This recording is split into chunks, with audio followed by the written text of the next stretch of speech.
ఇలాంటి వాడి కోసం ఇలాంటి ఈ మెగాస్టార్ గారికి బుద్ధి లేదా?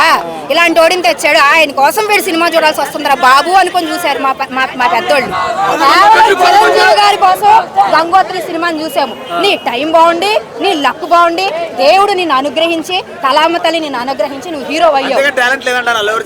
తప్పండి ఉంది. ఇప్పుడు చిరంజీవి గారు ఒక మాట అన్నాడు, మా ఫ్యామిలీ లేకపోతే మీరు చెప్పులు కుట్టుకునే వాళ్ళని అడిగాడు కదా. ఇప్పుడు ఇతను కూడా టాలెంట్ ఉండబట్టే హీరో అయ్యాడు. చిరంజీవి గారికి టాలెంట్ ఉంది కాబట్టే ఆయన అంత పెద్ద హీరో అయ్యాడు. మరి వాళ్ళ తమ్ముడేడి? వాళ్ళ తమ్ముడికి ఆర్మీ లేదా? ఈయన ఆర్మీని వాళ్ళ తమ్ముడికి ఇవ్వచ్చుగా. వాళ్ళ తమ్ముడిని ఎందుకు చేయలేకపోయాడు? నీ దగ్గర టాలెంట్ ఉంది, నువ్వు మంచి నటుడు, మేము ఒప్పుకుంటాం. కానీ ఒళ్ళు దగ్గర పెట్టుకో. నీ సినిమా ఆడాలంటే నీకు మెగా ఫ్యామిలీ, మెగా ఫ్యాన్స్ అండదండలు ఉండాల్సిందే. పవన్ కళ్యాణ్ గారు, మీరు ఇలాంటి పుట్టినరోజులు ఎన్నో జరుపుకోవాలని మనస్ఫూర్తిగా కోరుకుంటూ మన ఆంధ్ర రాష్ట్రాన్ని ఇంకా ముందుకి తీసుకెళ్లాలని కోరుకుంటున్నాను. థ్యాంక్ యూ అండి. Thank you so much.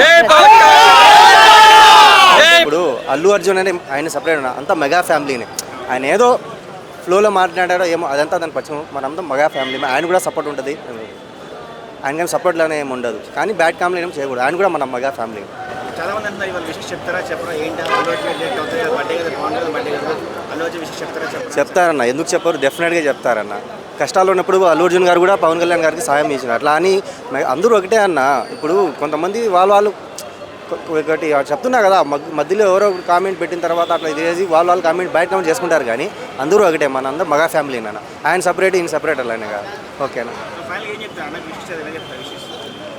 ఏం లేదా అలా యాక్చువల్గా మీకు తెలిసే పవర్ స్టార్ పవన్ కళ్యాణ్ గారికి పుట్టినరోజులు జరుపుకోవడం ఇష్టం లేదు. ఆయన ఆల్రెడీ ఇంతకుముందు ఒక ఇంటర్వ్యూలో కూడా చెప్పినారు, నాకు పుట్టినదంటే అదేం ఒక స్పెషల్ డే ఏం లేదు నా లైఫ్లో, మామూలుగానే ఉండేదాన్ని. కానీ మేము జరుపుకుంటాం ఒక పండుగలాగా, పండుగ వర్షంలో.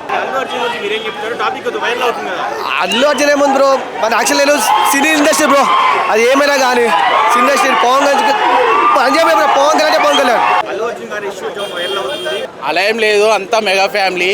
ఏదైనా మెగాస్టార్ చిరంజీవి తర్వాతనే ఎవరైనా, తర్వాత నెక్స్ట్ పవన్ కళ్యాణ్. అట్లాంటిది ఏం లేదు, ప్రజలు అనుకున్నది వేరే తీరు, అంతా ఒకటే, మేము మెగా ఫ్యామిలీ ఒకటే. అల్లు అర్జున్ గారి గురించి ఏం చెప్పాలండి? ఇప్పుడు కళ్యాణ్ గారికి అందరూ ఒకళ్ళే, చిరంజీవి గారికి కళ్యాణ్ గారికి అని శత్రువులు ఉండరు. ఇప్పుడు కొంతమంది ఫ్యాన్స్ అది బయటికి అల్లు అర్జున్ గారిని చేస్తున్నారు, బట్ తర్వాత ఎలాగ కలిసిపోతారో దాని గురించి ఎక్కువ మనం మాట్లాడకూడదు. అండ్ సినిమా గురించి మాట్లాడితే ఈయన మన సినిమాకి లోపల చెవులు పనిచేయట్లేదు, గొంతుకు పోయింది. అట్లనే నెక్స్ట్ ఇప్పుడు మేము ఓజీ కంటే కూడా ఫ్యాన్స్ అందరూ కూడా చేంజ్ అయిపోయారండి. ఫ్యాన్స్ నుంచి సైనికులుగా మారిపోయారు అందరూ కూడా. ఇప్పుడు ఆయనని ఒక్క పవర్ స్టార్గానే కాదు, ఆయన జనసేనానిగా చూస్తున్నాం. మేమందరం ఫ్యాన్స్ నుంచి జన సైనికులుగా మారిపోయాం. సో నెక్స్ట్ ఇప్పుడు నిజాయితీ, బండ్ల గణేష్ గారు నిజాయితీ అంటే కటౌట్ చూపిస్తారు. సో నిజాయితీకి దేవుడు అడగకుండానే ఇస్తాడు. అట్లనే ఫ్యాన్స్ అభిమానులు ఆశించిన పరంగా ఆయనకి డిప్యూటీ సీఎం వచ్చింది. ఇప్పటి వరకు ఆయన్ని ఒక పవర్ స్టార్గా స్క్రీన్ మీద చూడడం ఒకటి, ఆయన డిప్యూటీ సీఎం అయ్యాక స్క్రీన్ మీద ఆయన కనిపిస్తుంటే ఆ ఫీలింగే వేరుంది. అట్లనే నెక్స్ట్ టైం అక్కడ డిప్యూటీ సీఎంలో డిప్యూటీ ఉండదు అంతే.